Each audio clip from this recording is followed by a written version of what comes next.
paghahanda sa nalalapit na Iglesia ni Cristo Peace Rally sa Quirino Grandstand sa Maynila sa darating na November 16 to 18, 2025. Nagtalaga ang Police Regional Office 2 ng 1,000 pulis bilang dagdag na CDM contingent upang masiguro ang kapayapaan at kaayusan. Sa send-off ceremony, binigyang diin ni Regional Director ng Police Regional Office 2, Police Brigadier General Antonio P. Maralag Jr. ang 3 gabay para sa ligtas at matagumpay na misyon, maglingkod ng may layunin, manguna ng may profesionalismo at manindigan ng nagkakaisa.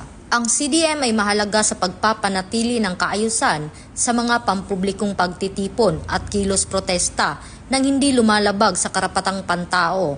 Ang naturang contingent ay karagdagan sa higit 16,000 pulis na magbibigay ng seguridad sa publiko at mga tagapagpatupad ng batas sa nasabing rally.